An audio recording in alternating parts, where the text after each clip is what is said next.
I think if you have a burning desire to help, if you have a native curiosity about life, you can solve any problem. You can conquer anything. I mean, think of your favorite novel, your favorite movie, your favorite rock band, your favorite building, anything. It was made by somebody that didn't give up, somebody that wasn't stubborn, okay? Now we have the tools to help you achieve those things quicker, faster. But some of these people just refuse to take the way the world is at face value. Working with AI, first of all, you have to have a certain curiosity to explore. One of the things with prompting an AI is it's going to give you the most typical answer unless you push it off that more probable. So part of working with AI is to kind of explore those areas that are a little bit less likely. If a company does not encourage curiosity, AI will be 100% disruptive, because you will find different types of talent able to do things that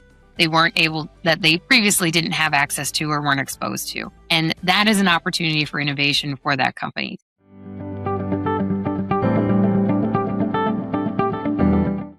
Welcome to What If with Leslie Grandy. Every conversation I have on the show comes back to the same underlying question. What does it really take to be a creative leader when the tools, competitors, and customer expectations keep changing around you? I've interviewed investors, executives, academics, and entrepreneurs. They come from different domains, and they're at different stages of their careers. And they genuinely have different answers to most things. But there's one quality that keeps surfacing unprompted in almost every conversation. It's not intelligence, not experience, not certainty. It's curiosity. Curiosity is born of a refusal to take the world at face value. It's the willingness to stop and ask why something works the way it does and to learn from the answer. It's what makes someone walk toward the thing they don't understand rather than avoid it. It's how people navigate ambiguity. It shows up as a behavior and not a belief. You can see it. You can hear it. And the people in this episode are proof of that. That turns out to be a remarkably durable advantage. It's what lets someone thrive through multiple platform shifts in the same career. It's what enables a company to build a genuine learning culture rather than just a performance culture. It's what lets a person start over or start something entirely new at any age. And here's what makes curiosity urgent right now, not just useful. AI can retrieve information faster than any human, and it can synthesize across many sources faster than any human. But what it can't do is ensure that an obvious answer is the most meaningful one. It optimizes for the most probable response and for the speed to find an answer that works. A curious person is dissatisfied with the most probable answer and generally doesn't accept that the first answer is the best or most useful. That dissatisfaction is not a bug.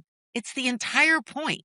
The 7 guests in this episode did not come to talk about curiosity. They came to talk about innovation, culture, disruption, invention, and the impact of AI on creativity in business, education, and investing. But curiosity was the thing underneath all of it. And today I want to pull that common thread. I hope you enjoy this episode. The easiest way to identify a quality in yourself is to first see it clearly in someone else. We recognize patterns in other people before we can name them in ourselves. And when you study enough high performers across enough contexts, the patterns that survive every variable, such as industry, background, timing, vision, and capital, are the ones worth paying attention to. Kelly Smith has studied those patterns. Curious Office name, which goes now all the way back to 2007, was not at all by accident. That name came from an observation that I had amongst my friends in Seattle who were immensely successful.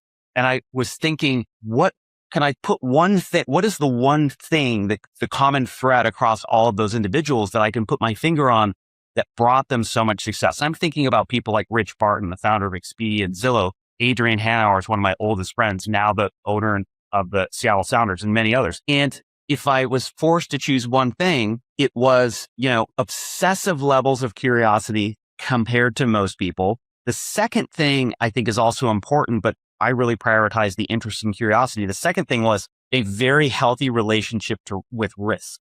But at the core, that's really just kind of it. I find myself just kind of walking around wondering, why is this way? And in general, I have a distrust and verify sort of approach to like the world around me, because I'm convinced that the world around you and me is probably not even at all what we think it is. And now I'm getting into like the quantum part of what we think is the fabric of reality. So if you start there and you just kind of work backwards, it's pretty easy to start asking really simple questions when nobody expects that. It's my way of being just am deeply interested in first principles thinking and being fixated on what's true, right? Not what everybody's saying or not what people wished was true, but that's my personal interest in terms of the way I want to be in the world. Deeply curious, cognizant every day of my limited time on this planet, ferocious about learning, because at the end of the day, for me, that's what's fun. And I've come to a place now where I feel like, you know what? AI makes this even more fun for me because it's no longer an excuse to say, well, I don't know how to do that, or the classic corporate one, you don't have the experience. And I think everybody has something to teach me, and I'm curious to find out what it is. I personally found myself getting frustrated if I feel like that same level of listening or curiosity kind of wasn't reciprocated kind of on the other side. So as an investor, if you're investing in a company, but you sort of feel like they're really just not going to regard any of your opinions, right? That creates a really unhealthy tension, I would say. There's an ego thing to that, right? Which is like prioritize curiosity over personal ego 100% of the time. And I don't always do it, but I really, really try hard because I know it's the way that I want to be. I am 110% deeply interested in where all of this goes with AI. It's so disruptive, and I'm so curious about where's all this going to go. Identifying a quality is one thing. Living inside it so completely that it stops feeling like a choice is something else entirely. Some people are curious because they decided to be. Others are curious the way they are left-handed. It's just how they experience the world. The richest version of curiosity looks like the second one. John Steinberg is the second one. At my heart, I'm very lucky. I was given the gift of travel when I was young. And I think traveling is one of the great ways to be open to the world, because especially years ago, you didn't have Google Maps. You didn't have information flowing everywhere. You didn't have translators. You showed up in a place and you kind of had to go with the flow. You kind of had to figure things out. And I take that mindset even today when I'm traveling. I don't always use the technology. And I certainly always think about what alley can I go down as opposed to the main shopping street. And so I was lucky that I was given that gift early because it helps me framework how to think about any decision. I'm open. If there's a defining piece of who I am as a person, I am the person that closes the bar or the restaurant. I will be the last person there. And I don't do it consciously. I'm just so interested in what is happening at the time and the people and the experience that I'm like, oh my gosh, is it really closing time? And so I am curious. We tend to think of curiosity as a young person's advantage because it's accessible during the phase of life when learning is primary. But it's something that gets trained out of us by careers that reward certainty, institutions that reward compliance over experimentation, and decades that accumulate the weight of already knowing how things work. Jay Samit's research says otherwise. The people who thrive in their second act, their 60s, 70s, 80s, and even their 90s, are the ones who never stop treating the world as something worth figuring out. Age doesn't extinguish curiosity. It's when we don't feed it that curiosity fades. I think if you have a burning desire to help, if you have a native curiosity about life, you can solve any problem. You can conquer anything. I mean, think of your favorite novel, your favorite movie, your favorite rock band, your favorite building, anything. It was made by somebody that didn't give up, somebody that wasn't stubborn. Okay. Now we have the tools to help you achieve those things quicker, faster. But some of these people just refuse to take the way the world is at face value. And in times of change, you want those people that don't go with the flow. Individually, curiosity is a personal trait. Organizationally, it's a cultural decision. Permission's the issue. Companies either build systems that make room for questioning, for asking why, and for challenging the default, or they encourage ways of working that focus on iterative delivery of low-risk moves. That quietly squashes curiosity in favor of execution and predictability. Most companies believe they do the former, when in reality, they do the latter. Prapti Jha works to close that gap every day. Solving for the right thing. So how decisions are made, how uncertainty is handled, and how human and machines collaborate meaningfully. And for that, from the leadership, top leadership, to the individual contributor, everyone has to be a learner and a thinker. These are the two core capabilities that we need. And that's what's making an organization a learning and a thinking organization. So that's how I put it. Your employees, your people have to be in a curiosity mindset. Are they right now today? Most of the time it's not, because people are working on their day-to-day thing, kind of getting the answers. I think that's the conversation I'm having with most of the organization these days. Two types of companies that I've worked with. One is where, because they don't have space, they have never provided they never got an opportunity to have that space of curiosity and that psychological safety to say, this is something that's not working, or AI is doing some part of my job very good. So those employees, they have some kind of hesitation, or they'll push back a little bit and say, no, it does these things well, but it is not able to do this specific thing well. They'll point out to something where AI is not good enough yet. What I kind of say to them is, it's not good enough yet, but it's still doing 80% of your work, right?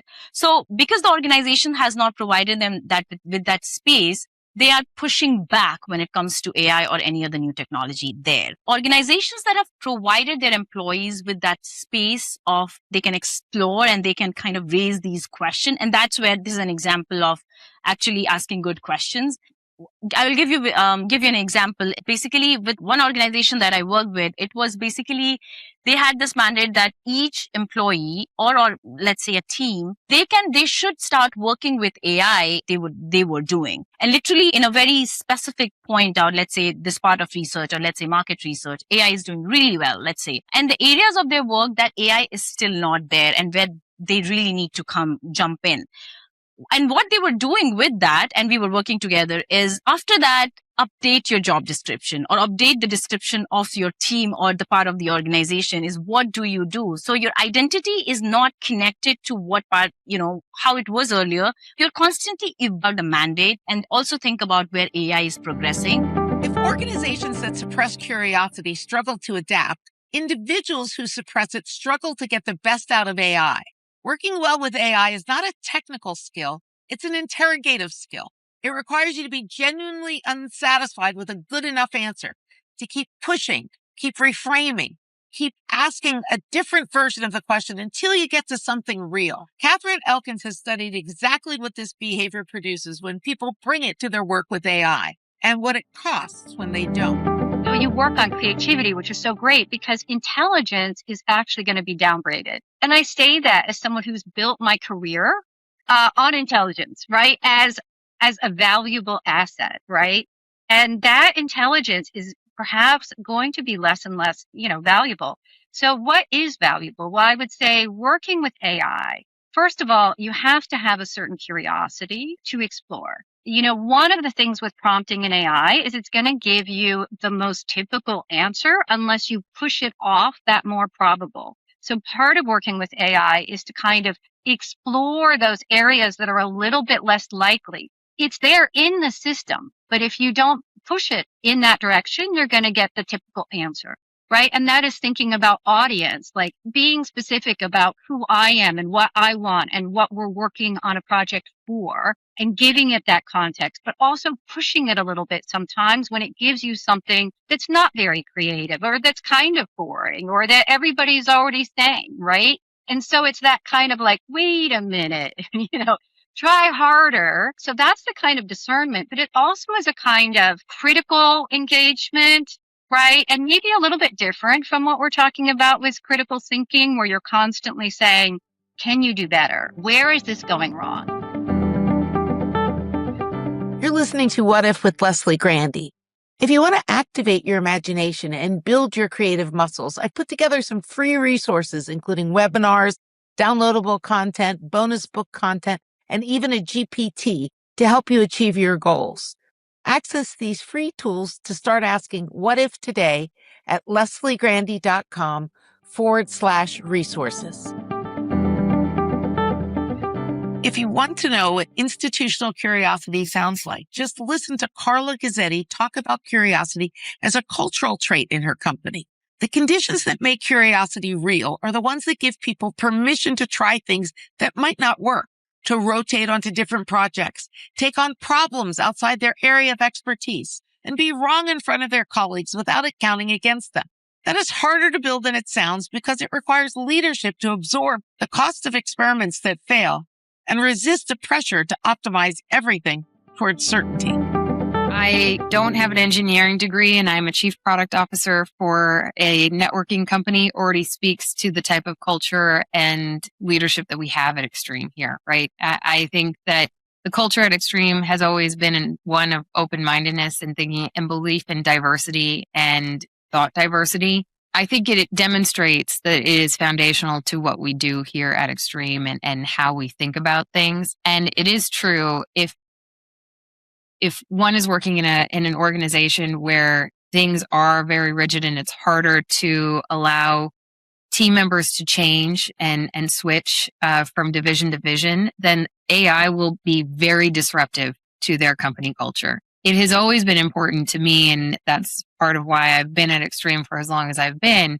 to be able to allow employees to experiment, to be able to shift. We regularly try to rotate our team members onto different programs, different projects. We are always encouraging our designers and our engineers and our product managers to take on different projects, different programs, and we have an always on learning course at Extreme because we believe that open-mindedness and curiosity is one of our main tenets here at Extreme. If a company does not encourage curiosity, AI will be 100% disruptive because you will find different types of talent able to do things that they previously didn't have access to or weren't exposed to. And that is an opportunity for innovation for that company. I think making sure that your company culture has a mindset built for curiosity means that you are already ready for success in the age of AI. If that is not something that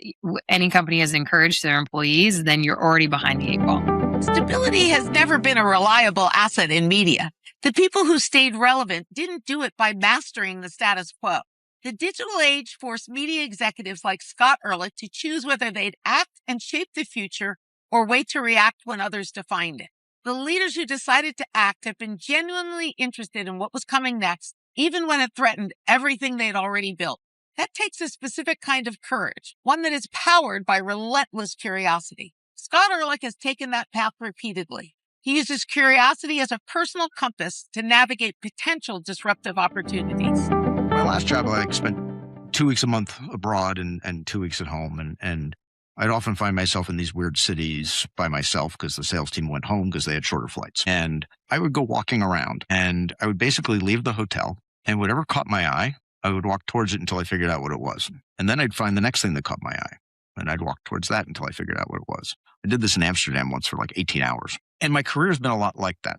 I see something that I think is interesting. It sparks my curiosity. It's mostly that curiosity. It's mostly the shiny thing outside the hotel. I'm going to walk to that until I understand it better. And then maybe I'll keep going, or maybe I'll sort of move on to the next thing. I think the opportunity is as much about what are the new things we can do that we couldn't do before. Sean Atkins relies on curiosity to stay connected and relevant across generations. Technology tends to create distance between the people who embrace it and the people who just use it. The ones who close that gap don't do it by forcing themselves to learn new tools. They do it by staying genuinely interested in what the people around them care about. That interest keeps them current without much effort. Sean's point about converting curiosity into value is definitely worth a listen. I'm mainly a curious person who is always kind of interested in what's next and what's going on. I also was very blessed that I got my first computer when I was like 9. So I think about technology kind of like a toaster, right? So it sort of keeps me generationally young because I'm interested in the same thing. The next generation is the next generation is the next generation. I think that the second piece of it is that because of this sort of global view and being sort of outside the industry that I participate in, like I wasn't born in the US, I didn't grow up in media, I didn't come from a Hollywood family. I kind of approach it sort of with this beginner's mindset. So I'm just curious where audiences are going. I found time and time again, if you sort of follow where the where your customer or potential customer is going, where are their interests? What are they doing? What's happening between generations? You're generally pretty on tap with what's happening. And particularly since I was blessed early in my career, I started at Disney, right? So focusing kind of kids and family. You learn very quickly if you're following what kids are doing, you're generally finding out what's going to happen next because they're usually the early adopters. They look at technology with a very different lens. And particularly in media, you can trace what's happening for the next, by following just the generation before. And then by the time that generation has kids, it's locked in a behavior change. And that's just been true time and time again. I think the third piece is that I have a high tolerance for ambiguity, and which means I have a pretty decent risk. So I've been willing 6-7 times in my career to leave the place that's sort of in the power position and go to the place where it's emerging. That takes a little bit of, I might argue, stupidity or a high threshold for pain to kind of go pursue those things because I optimize often for learning more than I optimize for the other variables people think about in their career. And so this is a really fascinating line for a second. You're naturally curious, so it's probably intrinsically a skill you have. But what practices help you from becoming purely reactive to trends and being thoughtful about which trends are worth pursuing? So curiosity itself could take you down a lot of things that don't end up with value. So how do you know when something's going to be worth pursuing and exploring more deeply and when it's just something that's a flash in the pan moment kind of trend? What are those either traits within you or things that you look for that help convert that curiosity to value? I think it's a couple things. One, I look for velocity of uptake of the kind of behavior or the product or whatever, both those things. The second thing I look at is the simplicity of the business model, right? Because like a lot of times you'll see massive uptake, but you're like, I don't see how that could be a business, right? So you sort of have to keep both truths in your head. And then the third piece I look at is like, how much is there a proxy to what has come before that gives you some indication that there's something here, right? Because very rarely in innovation is the new thing that is absolutely new that somebody came up with that nobody's ever seen before. Curiosity is the operating condition that makes creative leadership possible. It requires intention, time to explore, and comfort with ambiguity. And that has implications for how you build teams, not just how you hire. You can bring in curious people and then systematically remove the conditions that make curiosity viable, like overloading people with execution, penalizing questions that slow things down, rewarding the person who already has the answer over the person who found a better question. Curious people in that environment will either conform or leave, and neither outcome serves you. The leaders who get this right treat exploration as a legitimate use of time and not a distraction from work. They understand that the question asked before the project starts is worth more than the fix applied after it ships. They build teams where not knowing something is the beginning of a conversation and not a liability. In an era where AI handles more of the execution, that kind of culture is not a differentiator. It's a baseline requirement. The teams that will produce genuinely creative work, whether they're operators, marketers, product builders, lawyers, or finance managers, are the ones where curiosity was already the norm before AI arrived. I hope you enjoyed this episode of What If with Leslie Grandy. You've been listening to What If with Leslie Grandy. If you want to learn more about creative leadership in the age of generative AI, subscribe to my Substack at lesliegrandy.substack.com.